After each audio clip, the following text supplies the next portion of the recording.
Hello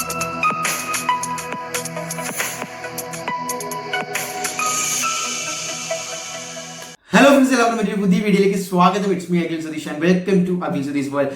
SSLC +2 വിദ്യാർത്ഥികൾ മാത്രമല്ല +1 വിദ്യാർത്ഥികളും ഇപ്പോൾ ടെൻഷനിലാണ് എന്നാണ് എനിക്ക് മനസ്സിലാക്കാൻ സാധിക്കുന്നത്. കാരണം ഒരുപാട് മെസ്സേജുകളും ഇൻസ്റ്റാഗ്രാമിലായിക്കോട്ടെ DM വരുന്നുണ്ട്. സർ വാല്യൂഷനൊക്കെ അടുപ്പാക്കിയോ, റിസൾട്ട് പണി തരുമോ, നാട് വിടാൻ സമയമായി എന്നൊക്കെ പറഞ്ഞിട്ട്.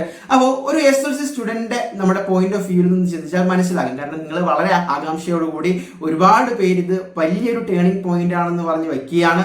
+2കാർക്കാണെങ്കിൽ ഇനി അടുത്തൊരു കോളേജ് അഡ്മിഷനും ഹയർ സ്റ്റഡീസിനും വെരി ഇമ്പോർട്ടൻറ്റ് രീതിയിൽ നിങ്ങൾ സമൂഹത്തിന്റെ അവിടെ നിന്ന് ഇവിടെ നിന്ന് ടീച്ചേഴ്സിന്റെ ഒന്ന് എല്ലാം കേട്ട് കഴിഞ്ഞു. ഇനി എൻട്രൻസ് എഴുതാൻ പോകുന്നവർക്കാണെങ്കിൽ അതിൻ്റെയും ടെൻഷൻ വേറെ. അപ്പോൾ എന്തായാലും നിങ്ങളുടെ മുന്നിൽ ഒരു ഡെഡ് ലൈൻ വന്നു കഴിഞ്ഞു. എന്താണ്? May 15, May 22. ഇനി +1കാർക്കാണെങ്കിൽ അത്ര ടെൻഷൻ ഉണ്ടാകില്ല. പക്ഷെ അവർക്കും അയ്യോ ഏതൊക്കെ ഇമ്പ്രൂവ് ചെയ്യേണ്ടി വരും, മാർക്ക് പോകുമോ എന്നുള്ള ടെൻഷനായിരിക്കും ജൂൺ 10 വരാൻ പോകുന്നത്. അപ്പോൾ ഇതിൻ്റെയൊക്കെ ആവശ്യമുണ്ടോ? ഇത്രയധികം ടെൻഷൻ അടിക്കേണ്ട ആവശ്യമുണ്ടോ? ജസ്റ്റ് സിമ്പിളായിട്ട് കാര്യം പറഞ്ഞുതരാം.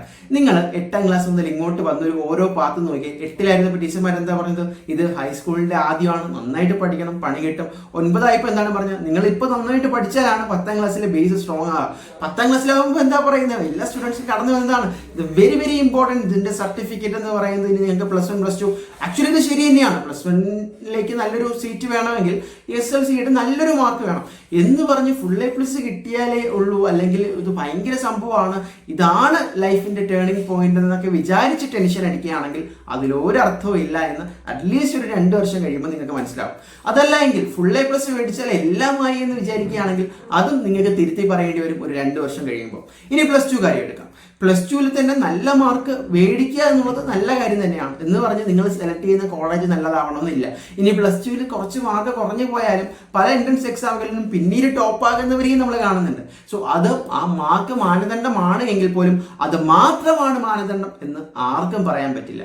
അപ്പോൾ ഇവിടെ നിങ്ങൾക്ക് കുറച്ച് മാർക്ക് കുറഞ്ഞെങ്കിലും നല്ലൊരു ഇൻട്രസ്റ്റോട് കൂടി അടുത്ത കോഴ്സ് എടുക്കാൻ നിങ്ങൾക്ക് പറ്റുന്നുണ്ട് എങ്കിൽ നിങ്ങൾക്ക് തീർച്ചയായിട്ടും അടുത്തൊരു സ്റ്റെപ്പിൽ യൂസ്ഫുൾ ആയിട്ടുള്ള വിജയം ഉണ്ടാവും. ഇനി ഇവിടെ ഈ ഒരു പരീക്ഷയിൽ മാർക്ക് 1ഓ 2ഓ പോകുമെന്നും A+1 കുറയും എന്നൊക്കെ അനാവശ്യമായിട്ട് ടെൻഷൻ അടിക്കേണ്ട ആവശ്യമില്ല. നിങ്ങൾ എഴുതിയിട്ടുണ്ട്, നന്നായിട്ട് എഴുതിയിട്ടുണ്ട് എന്നുള്ള ആത്മവിശ്വാസം ഉണ്ടോ? അത് എന്തായാലും ആ നിങ്ങളുടെ പരീക്ഷാ റിസൾട്ടിലും പ്രതിഫലിക്കും.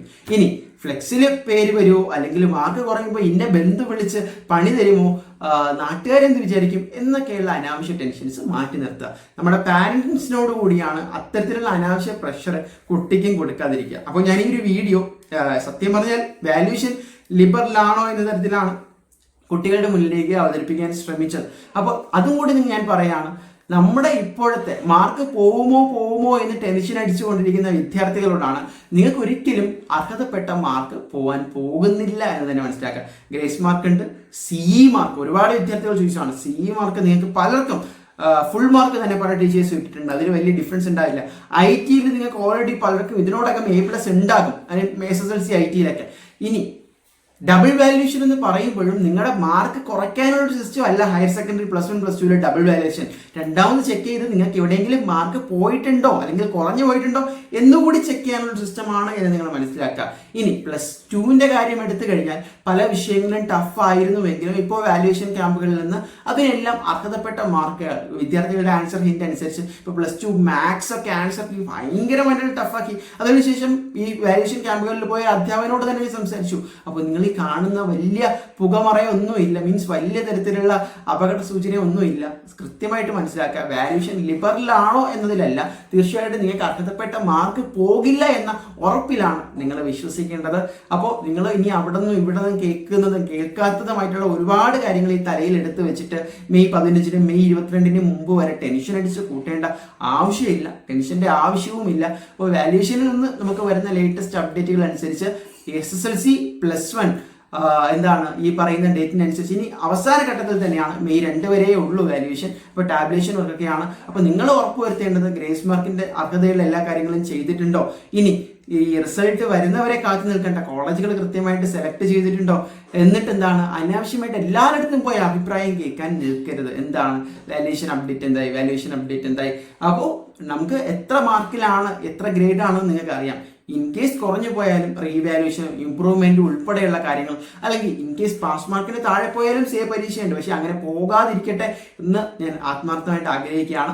SSLC-ക്കാര് ഇനി +1 ചെല്ലുമ്പോൾ കാണാൻ പോകുന്നത് എൻറ്റയർലി ഡിഫറെൻ്റ് ആയിട്ടുള്ള പുതിയ സിലബസുകളാണ്. അപ്പോൾ നിങ്ങൾ തന്നെ ആലോചിക്കും, അയ്യോ SSLC ഇത്രയേ ഉണ്ടായിരുന്നുള്ളൂ എന്ന്.